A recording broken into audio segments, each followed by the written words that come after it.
I'm going to be trying a new brew method that has been rolling around the social medias in the last few days, where you're going to take a really coarse grind of coffee, so I'm at 45 clicks on the Commandant C40.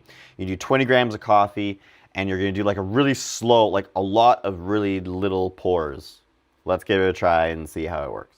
Alrighty, here is what my recipe says. We're going to do 20-gram bloom for 30 seconds. Then we're going to do 10-gram pours every 15 seconds until we get to 200 grams of coffee. That's 10. Holy, that's fast. And then another 10. You know, it's such a short amount of time. Like 10 grams is nothing, so like it fills up really quickly. That it is kind of difficult, I will admit. This is really just like a splash of water every 15 seconds. Large circle, little spiral down to a small circle. By the time I finish that movement, it's about 10 grams. All right, it is 4 minutes and 30 seconds, and we are on our last 10-gram pour. A little bit more for 200 grams.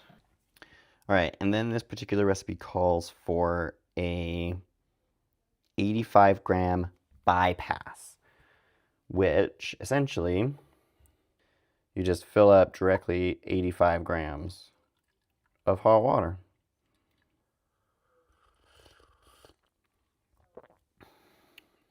So it definitely changed the flavor quite drastically, I would say. Wow, that's really cool. You know, sometimes you see these things online and you're like, all right, more ways to try and do something that like most people aren't really even going to notice. But that is actually kind of surprising. It takes a long time. That was about 5 minutes just to pour water. So that is a bit of a process, but that's really cool. I do quite enjoy that.